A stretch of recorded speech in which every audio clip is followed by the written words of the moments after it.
आज भारतरत्न डॉक्टर बाबासाहेब आंबेडकर यांचा 69वा महापरिनिर्वाण दिन आहे। डॉक्टर आंबेडकरांना विनम्र अभिवादन करण्यासाठी देशभरातून परदेशातून अनेक अनुयायी दादरच्या चैत्यभूमी इथे येतात। राज्यपाल आचार्य देवव्रत, मुख्यमंत्री फडणवीस, उपमुख्यमंत्री एकनाथ शिंदेंनी चैत्यभूमीवर जात बाबासाहेब आंबेडकरांना अभिवादन केलं। यावेळी विधानसभा उपाध्यक्ष अण्णा बनसोडे, मंत्री मंगल प्रभात लोढा, मंत्री आशिष शेलार तसंच प्रकाश आंबेडकर उपस्थित होते। उद्धव ठाकरे आणि आदित्य ठाकरेंनीही चैत्यभूमीवर जात बाबासाहेब आंबेडकर यांना अभिवादन केलं।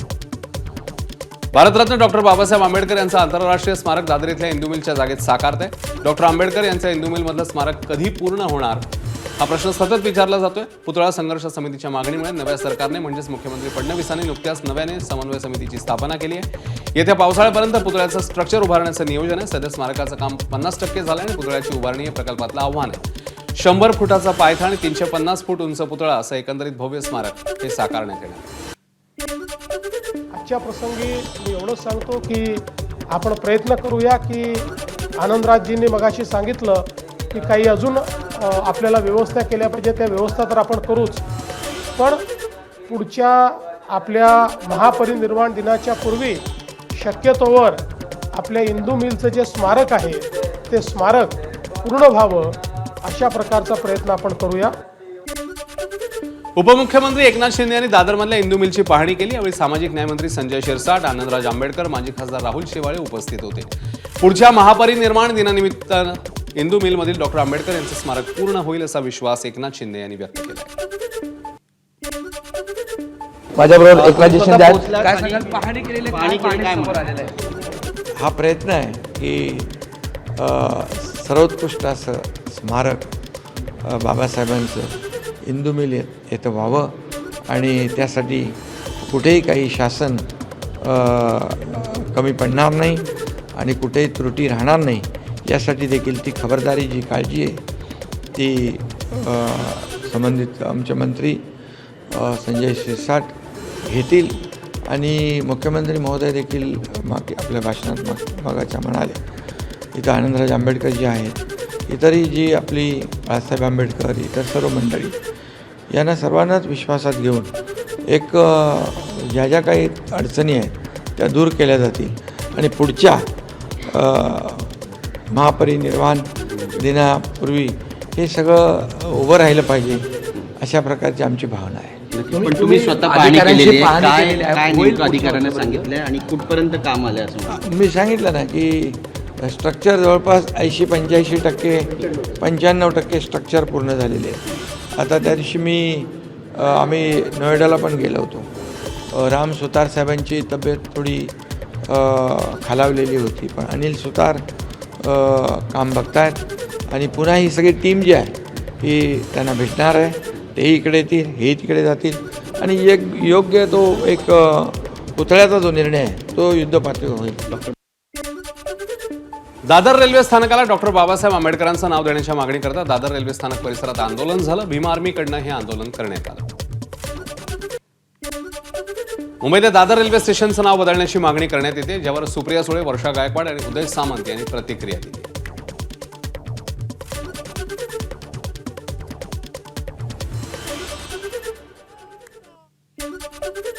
अनेक वर्षाची ही मागणी आहे ती आम्ही संसदेतही अश्विनी वैष्णवजींकडे केलेली आहे। त्यामुळे हे सगळे आमचे जे सहकारी नेते आहेत, प्रभारी, हे सातत्याने त्यांनी मागणी ही केलेली आहे। आमची अपेक्षा आहे की 10 वर्ष, हे 11 वर्ष झाली त्यांच्या सरकारला, आता 11 वर्षात आम्हाला अजून काही न्याय मिळालेला नाही। अधिवेशनात पण मागच्या काळामध्ये ती काँग्रेसची मागणी आहे, ही तर मी आधीच सांगितलेलं आहे। पण याच्या समोर चैत्यभूमी असेल किंवा छत्रपती शिवाजी महाराज असेल किंवा सिद्धिविनायक टेम्पल असेल किंवा महालक्ष्मी टेम्पल असेल, याच्या पुढे तुम्ही जे कॉर्पोरेट नाव चालतात, कॉर्पोरेट कंपनीची नावं, ती कॉर्पोरेट कंपनीची नावं बंद केली पाहिजे। हे कॉर्पोरेट हिंदुत्व नको आहे लोकांना। महापुरुषांच्या नावासमोर या कॉर्पोरेट कंपनीची नावं लावता, एवढी तुमच्याकडे काय बोलू आता, गरिबी आली आहे का? ही अनेक वर्षापासूनची मागणी आहे आणि सगळ्यांना सर्वश्रुत आहे आणि अशा पद्धतीची मागणी केंद्र सरकारकडे राज्य सरकार देखील करेल। शेवटी ही भावना आहे, दादर हे चैत्यभूमीच्या परिसरातलं एक स्टेशन आहे आणि त्याला जर हे नाव देता आलं तर आम्हाला देखील सगळ्यांना समाधान असेल। मुंबईच्या सुनाभाटी सायन कनेक्टर जवळ आंबेडकर अनुयायांनी आता रस्ता रोखून धरल्याचं पाहायला मिळालं। रस्ता रोखून धरल्यानं दादरकडे जाणाऱ्या रस्त्यावर मोठी वाहतूक कोंडी झाली होती। पोलीस आणि अनुयायांमध्ये शाब्दिक बाचाबाची झाली। तुर्भ्यावरून दादर चैत्यभूमीला जाण्यासाठी रिक्षातनं अनुयायी आले होते. दरम्यान काही वेळानंतर पोलिसांकडून रिक्षा सोडण्यात आल्या. यावेळी अनुयायांकडून जल्लोषही साजरा करण्यात आला. दीक्षाभूमीवरही भीम अनुयायांची सकाळपासूनच अभिवादनाकरता गर्दी पाहायला मिळते. शेकडो अनुयायांच्या उपस्थितीत सकाळी प्रार्थना पार पडली. महाड शहरातील ऐतिहासिक चौदार तळ्यावर अनुयायांची गर्दी झाली. राज्यभरातनं भीम अनुयायी दाखल झाले. पोलीस बंदोबस्तात चौदार तळ्यावर सुरक्षा तैनात करण्यात आली. अमरावतीत खडूच्या साहाय्याने बाबासाहेबांचं चित्र रेखाटन करून महापरिनिर्वाण दिनानिमित्ताने बाबासाहेबांना अनोखं अभिवादन करण्यात आले. दामणगाव रेल्वे येथील कला शिक्षक अजय जिरापुरे यांनी हे चित्र रेखाटले. नाशिकच्या मनमाडमधील भोयेगाव इथे नेमिनाथ कॉलेजच्या विद्यार्थ्यांनी 2.5 फुटाच्या स्काय लॅम्पवर बाबासाहेबांची प्रतिकृती रेखाटली. अॅक्रेलिक रंगाने अवघ्या 4.5 तासात बाबासाहेबांची प्रतिकृती रेखाटण्यात आली. नाशिकमध्ये पंचवटी एक्सप्रेसवर महामानवाची पूर्णाकृती प्रतिकृती साकारण्यात आलेली आहे. महापरिनिर्वाण दिनी मनमाडला रेल्वे कर्मचाऱ्यांनी अनोखी मानवंदना दिली. आकर्षक फुलांची सजावट आणि निळ्या ध्वजांनी पंचवटी एक्सप्रेस ही सजवण्यात आलेली. धुळ्यामध्ये महापरिनिर्वाण दिनानिमित्ताने आंबेडकरी अनुयायांच्या वतीने एक वही एक पेन उपक्रमाचं आयोजन करण्यात आलेलं. आंबेडकरी अनुयायी अभिनव उपक्रमात मोठ्या संख्येने सहभागी झाले. आता बातमी इंडिगो विमानांसंदर्भातली आहे. इंडिगोची आजही अनेक शहरातली विमान उड्डाणं रद्द करण्यात आली आहेत. गेल्या 2 दिवसांपासून इंडिगोची विमानसेवा विस्कळीत आहे, त्यामुळे प्रवासी चांगले संतापले आहेत. पुण्यातल्या इंडिगोची आज दिवसभरातली 42 उड्डाणं रद्द झाली आहेत, तर अहमदाबादेत 19 उड्डाणं रद्द करण्यात आली. श्रीनगरहून 18 आणि वाराणसीहून 22 उड्डाणं ही रद्द झाली. विमान तिकिटाच्या दरांवर अखेर सरकारकडून चाप लावण्यात आलाय. इंडिगोच्या समस्येमुळे विमान तिकिटांचे दर अव्वाच्या सव्वा वाढवण्यात आले. अन्य कंपन्यांना तिकिटांचे दर विशिष्ट मर्यादेत ठेवावे लागणार आहेत. केवळ स्पष्टीकरण देताना एअर इंडियाने अशा सर्व प्रकारच्या संयोजनातील तिकिटांच्या दरांवर तांत्रिकदृष्ट्या मर्यादा घालणं शक्य नाही. मात्र संबंधित ऑनलाईन प्लॅटफॉर्मशी संपर्क साधून त्यावर देखरेख ठेवण्याचं काम सुरू असल्याचंही कंपनीने स्पष्ट केलं. इंडिगोमुळे ओढवलेल्या संकटात रेल्वेने धाव घेतली आहे. 37 गाड्यांना 116 जादा डबे जोडले आहेत. पुणे बंगळुरू मुंबई दिल्ली दरम्यान स्पेशल ट्रेन सोडण्यात आल्या आहेत. आजपासून 18 डब्यांच्या 30 विशेष रेल्वे गाड्या चालवण्यात येणार आहेत. तात्काळ विशेष गाड्यांमुळे 35,000 प्रवाशांची सोय होणार आहे. काही दिवसात डबे वाढवून 20 लाख प्रवाशांची सोय करण्यात येईल. तिसऱ्या दिवशी देखील इंडिगोची विमानसेवा विस्कळीत होती, त्यामुळे प्रवाशांचा मनस्ताप वाढला. नागपूर विमानतळाबाहेर पुणे, कोलकाता, हाँगकाँगला जाणाऱ्या प्रवाशांनी इंडिगोच्या काउंटरवर गर्दी केल्याचं पाहायला मिळालं. जाण्याचं फ्लाईट रद्द झाल्यानं परतीची तिकीट रद्द करावी अशी मागणी या प्रवाशांची. इंडिगोची विमानं रद्द झाल्यामुळे प्रवाशांना मोठा फटका बसलाय. अनेक प्रवासी अडकून बसलेत. फ्लाईट रद्द झाल्यानं फ्रान्सची एक महिला संतापली. संबंधित महिलेने तिकीट काउंटरवर चढून गोंधळ घातला. तिकिटाचे पैसे परत द्यावेत अशी मागणीही तिने केली. इंडिगो विमानसेवा विस्कळीत झाल्याचा फटका अभिनेत्री टीना दत्तालाही बसलाय. मुंबई ते नागपूर विमानसेवा अचानक रद्द झाल्यानं टीना दत्ता संतप्त झाली. मुंबई विमानतळावर आल्यावर विमान रद्द झाल्याची माहिती मिळाल्याचं टीना दत्ताने सांगितलं. यावर सरकारने योग्य ती कारवाई करण्याची गरज आहे असंही तिने म्हटलं. मैं बॉम्बे से नागपुर जा रही थी और सुबह भी मेरे फ़ोन पे दिखा रहा था कि flight is taking on time, but unfortunately flight नहीं टेक ऑफ हो रही है एंड इट्स कैंसिल. सो या I have to go back home and it's a hassle for the entire team also, because वो लोग भी अपना दूसरा शूट कैंसिल करके जाते हैं कि इवेंट पे जा रहे हैं, और सामने वाला जिन्होंने नागपुर में इवेंट रखा है उनके लिए भी कितना बड़ा हैसल है यार. हापूस आंब्यावर गुजरातने दावा केलाय. गांधीनगर आणि नवसारीच्या विद्यापीठांनी भौगोलिक मानांकनासाठी अर्ज केलाय. वलसाड हापूस नावाने आंब्याची नवी जात विकसित करण्यात आली आहे. हापूस आंब्यांमध्ये कोकणच्या हापूसला सर्वात आधी भौगोलिक मानांकन आहे. 2022 मध्ये नारायणगाव कृषी विज्ञान केंद्राकडनं शिवनेरी हापूससाठी अर्ज दाखल केला होता. या प्रकरणी कोकण आंबा उत्पादक आणि विक्रेते संघटनेचे अध्यक्ष डॉक्टर विवेक भिडे यांनी प्रतिक्रिया दिली. आज देशामध्ये जी काही GI रजिस्टर्ड आहेत, GI रजिस्टर झाल्यानंतर त्याचे वापरकर्ते, अधिकृत वापरकर्ते नोंदणीकृत व्हावे लागतात.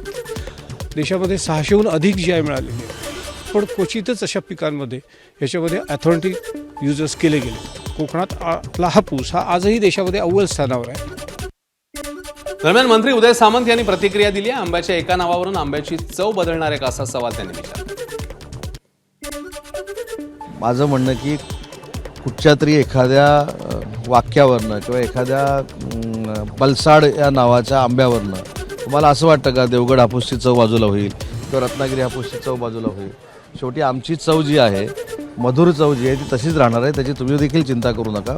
आणि बडसाडचा येऊ दे नाही तर कर्नाटकचा येऊ दे, आमच्या हापूस आंब्याला, रत्नागिरी हापूसला किंवा देवगड हापूसला कोणीही बाजूला करू शकत नाही. हे जगानं सिद्ध केलेलं आहे. हे प्रयत्न अगोदर देखील झाले, परंतु ह्याच्यावर गुजरातचं आक्रमण आणि काय संबंध आहे? दरम्यान यावर अंबादास दानवे आणि विजय वडेट्टीवारांनी प्रतिक्रिया दिली आहे. हापूस आंबा कुठलाही सांगण्याची गरज नाही असं दानवे म्हणाले, तर मुंबई उद्या गुजरातची झालेली दिसेल असा टोला विजय वडेट्टीवार यांनी लावला. हापूस आंबा खरं तर महाराष्ट्राची नव्हे तर देशाची शान आहे. महाराष्ट्राची तर आहेच, आणि असं असताना हा हापूस आंबा आता गुजरातचा. मला असं वाटतं हे नवीनच काहीतरी सुरू होतंय, पण तो हापूस आंबा कोणाचा आहे हे जगाला सांगण्याची गरज नाही. म्हणजे जर चेतक घोड्याची आई गुजरातची असू शकते तर मग हापूस आंबा का असू शकत नाही. मुंबई उद्या गुजरातचं राज्य झालेलं तुम्हाला दिसेल. त्याची ती सुरुवात आहे, हळूहळू फळावरून गडावर जाणं. आणि हे गडसुद्धा गुजरातच्याच वेळेस झालेले होते, महाराजांनी बांधले असंही म्हणतील. त्याला आता राजे आहेत ते काही बोलू शकतात सध्या. नाशिकमधल्या तपोवन इथे साधुग्रामकरता 1800 झाडांची कत्तल करण्याचा निर्णय प्रशासन घेते. या निर्णयाच्या विरोधात सर्व स्तरातून मोठा विरोध होत असताना कलाकारांनी देखील वृक्षतोडीच्या विरोधात कठोर भूमिका घेतली आहे. उद्धव ठाकरे आणि राज ठाकरे यांनी देखील वृक्षतोडीच्या विरोधात भूमिका घेतल्यावर मनसेच्या चित्रपट कर्मचारी सेनेकडून वृक्षतोडी विरोधात तपोवन इथे आंदोलन करण्यात आलं. चित्रपट सेनेचे अमेय खोपकर यांच्यासोबत विविध कलाकार या आंदोलनामध्ये सहभागी झाले. इकडच्या एकही झाडाची फांदी महाराष्ट्र नवनिर्माण सेना त्याला हात लावून देणार नाही. आणि माझी मुख्यमंत्र्यांना विनंती राहील, जसं पारस पवारला माफ केलं तसं या झाडांनाही माफ करा.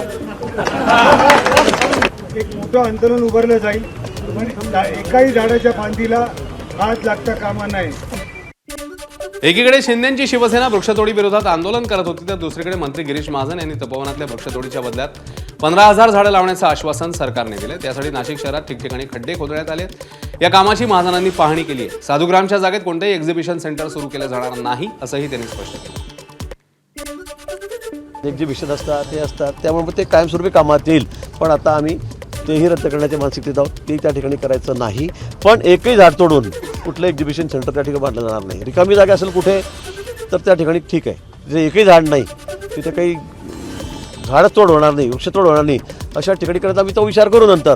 पण वृक्ष तोडून झाड तोडून तपोवनमध्ये असं एकही कुठलं कमर्शियल काम त्या ठिकाणी होणार नाही.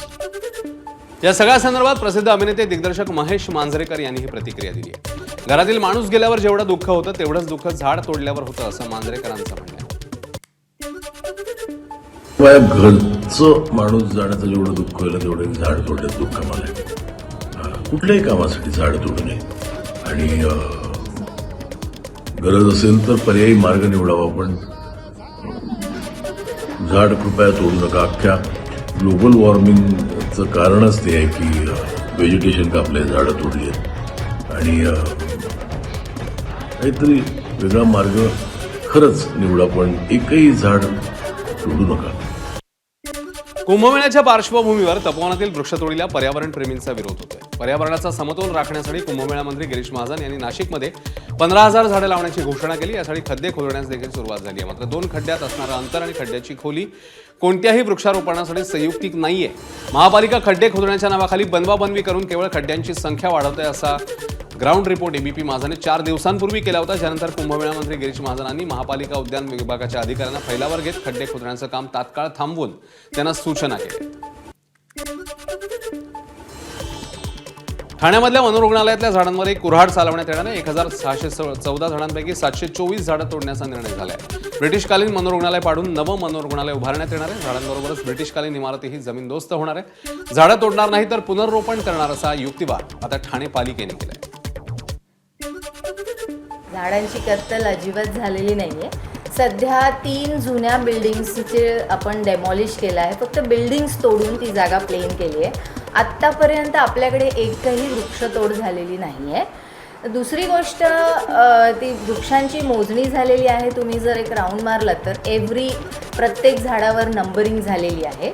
आणि त्याप्रमाणे जर ते नगरपालिका TMCकडे जर तो आहे भाग, तर TMC त्या भागातल्या वृक्षतोडींवर जे काय पुनरोपण करण्याचा प्रक्रिया आहे ते शासनाच्या नियमातनंच करणार. आत्तापर्यंत काहीही वृक्षतोड झालेली नाही आहे. अकोला, बार्शी, टाकळी आणि अकोट येथील खरेदी विक्री सहकारी संघावर दंडात्मक कारवाई झाली आहे. या प्रकरणात शेतकऱ्यांच्या नावावर बोगस सातबाराद्वारे खरेदी करणाऱ्या मुंडगाव येथील संत नरसिंग महाराज फार्मर प्रोड्युसर कंपनीला काळ्या यादीत टाकण्यात आलंय. Narsing Maharaj farmer producer company ही बच्चू कडूंच्या प्रहारचे जिल्हाध्यक्ष कुलदीप वसू यांच्याशी संबंधित कंपनी आहे. शेतकऱ्यांच्या प्रश्नावर लढणाऱ्या बच्चू कडूंच्या जिल्हाध्यक्षांची कंपनीच शेतकऱ्यांच्या फसवणूक प्रकरणाच्या काळ्या यादीत टाकल्यानं मोठी खळबळ उडाली आहे. नागपुरात बालाजी कल्याणीची हत्या मैत्रिणीनेच केल्याचं उघड झालंय. त्यामुळे पोलिसांनी बालाजी कल्याणी यांच्या संशयास्पद मृत्यू प्रकरणी रती देशमुख या मैत्रिणीविरोधात हत्येचा गुन्हा नोंदवला. हत्येच्या घटनेमध्ये मैत्रीण रती देशमुख गंभीर जखमी झाली होती. सध्या तिच्यावर रुग्णालयात उपचार सुरू आहेत. पोलिसांकडून मिळालेल्या माहितीप्रमाणे बालाजी कल्याणी पोलीस भरतीची तयारी करत होता, तर रती देशमुख शिक्षण घेत होती. दोघांमधील मैत्रीचं रूपांतर प्रेमात झाल्यावर दोघांची लग्नाची तयारी होती. मात्र कुटुंबातनं विरोध असल्यानं दोघांमध्ये वाद व्हायचे. याच तणावातनं घटनेच्या दिवशी मध्यरात्रीनंतर दोघांमध्ये वाद झाला आणि या वादातून रती देशमुखने धारदार चाकूने बालाजीवर हल्ला केला. जामखेडमधील कला केंद्रात नर्तिका म्हणून काम करणाऱ्या दीपाली पाटील हिला आत्महत्येला प्रवृत्त केल्याप्रकरणी भाजप पदाधिकारी संदीप गायकवाड याला पोलिसांकडून अटक झाली आहे. एबीपी माझाच्या बातमीनंतर भाजप पदाधिकारी संदीप गायकवाड याला पोलिसांनी अटक केली. मयत दीपाली हिची आई दुर्गाबाई हिने दिलेल्या तक्रारीवरून पोलीस ठाणे जामखेड येथे CR नंबर 608/48/25 कलम 108 PNS कायद्याप्रमाणे गुन्हा दाखल करण्यात आलेला आहे. त्यातील जो आरोपी आहे संदीप सुरेश गायकवाड याला पोलिसांनी अटक केलेली आहे. आज न्यायालयात हजर करत आहोत. अहिल्यानगरच्या जामखेडमधील कला केंद्रात काम करणाऱ्या दीपाली पाटील या नर्तिकेने आत्महत्या केल्यामुळे एकच खळबळ उडाली होती. दरम्यान दीपाली पाटील या कला केंद्रात काम करत होती. त्या घुंगरू कला केंद्राचे चालक अरविंद जाधव यांनी या प्रकरणी प्रतिक्रिया दिली आहे. गेल्या 3 महिन्यांपासून दीपाली पाटील या कला केंद्राचं काम करत नव्हत्या असं त्यांनी म्हटलं. दीपाली पाटील मूळ राहण्याच्या कल्याणच्या होत्या. त्यांच्या काही आर्थिक त्याच्यामुळे उदरनिर्वाहासाठी कला केंद्रामध्ये पूर्वी 2-3 महिन्याखाली आपल्याकडे होत्या. सध्या काही ते आपल्याकडे नव्हत्या. हे दीपाली पाटील म्हणजे खूप गरीब होत्या नाही का, आणि ही कालची जी घटना झालेली खूप दुर्दैवी आहे. अकोल्यामध्ये 13 वर्षीय शाळकरी मुलीने इतर धर्मातल्या मुलाच्या त्रासाला कंटाळून आत्महत्या केल्याचा आरोप मुलीच्या वडिलांनी केलाय. शाळेमध्ये इतर धर्मातील मुलगा मुलीला सतत त्रास देत होता. त्या त्रासाला कंटाळून मुलीने टोकाचं पाऊल उचलल्याचं तिच्या मुलीने म्हटलं. या वडिलांच्या तक्रारीनंतर गुन्हा दाखल करण्याची प्रक्रिया करण्यात येईल अशी माहिती पोलिसांनी दिली आहे. मात्र आत्महत्येचं मूळ कारण अद्याप अस्पष्ट आहे असंही पोलिसांनी म्हटलं. लिखाणी करत होता आणि इंस्टावर फेसबुकवर मधात मी त्याच्या बाबासोबत पण बोललो होतो. फोन केला मी त्याच्या बाबाला की बा तुमचा मुलगा असं करू राहिला, तुम्ही तुमच्या मुलग्याला समजून सांगा. तरी त्यांनी काही केलं नाही. आणि आज हे नेमकं घडलं असं. आणि मी स्कूल प्रशासनाला पण असं सांगतो की तुम्ही लहान मुलं आहे. आज माझी मुलगी 13 वर्षाची आहे फक्त. तुम्ही ते मुलीला बघून काही निर्णय घ्यायला पाहिजे. तेथील एका खाजगी शाळेतील शाळकरी मुलीने आत्महत्या केल्याच्या माहितीवरून पोस्टेला तात्काळ संदर्भित ठिकाणी घटनास्थळी भेट देण्यात आली आणि त्यानंतर पोस्टेला एडी दाखल करण्यात आलेली असून त्या अनुषंगाने तपास सुरू आहे. संबंधित शाळकरी मुलीने आत्महत्या क्या केली आणि कोणत्या कारणामुळे केलेली आहे या संबंधाने पोलीस स्टेशन गुन्हे शाखा शहरातर्फे तपास सुरू असून पुढील कारवाई संबंधित मुलीच्या पालकांची जी काही तक्रार असेल त्या अनुषंगाने कारवाई करण्यात येत आहे.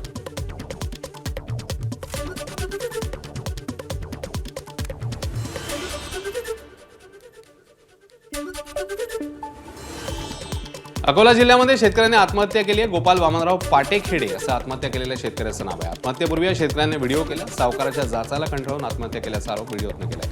व्याजासकट पैसे पूर्ण देऊनही वारंवार पैशाची मागणी होत असल्याचा आरोप शेतकऱ्यांनी केला. आत्महत्येप्रकरणी पातूर पोलिसांनी 2 जणांवर गुन्हा दाखल केलाय. सावकारीच्या कारणावरून दबाव टाकून आत्महत्येस प्रवृत्त केल्याची तक्रार मृत गोपाल यांच्या भावाने पातूर पोलिसात केली.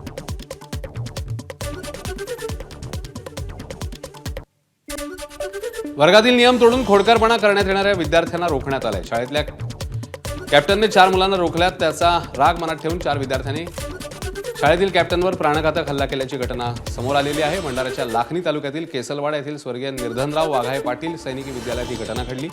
4घांच्या मारहाणीत जखमी झालेला विद्यार्थी जखमी झालेला आहे. त्याच्यावर लाखनी इथल्या ग्रामीण रुग्णालयात उपचार करण्यात येत आहे.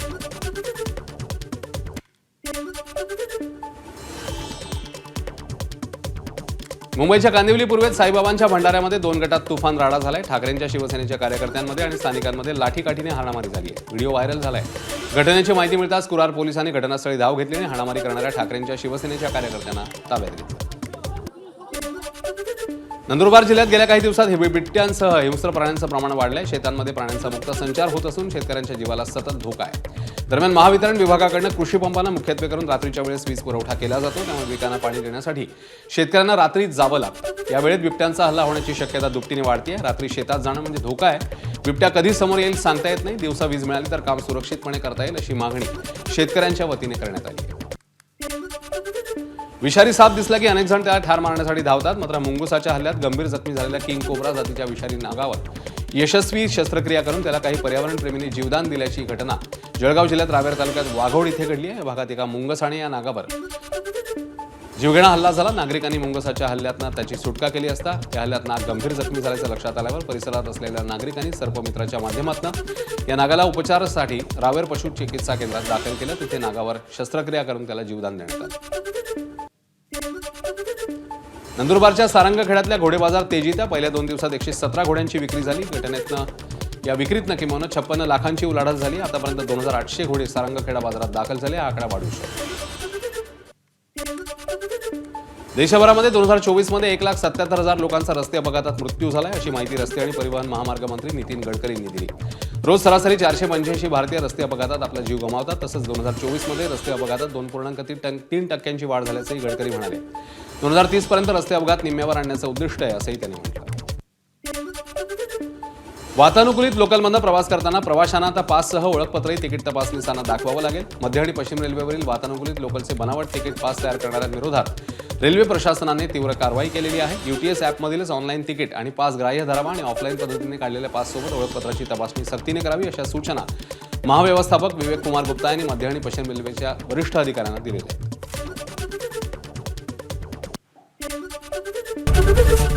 ABP माझा, उघडा डोळे बघा नीट.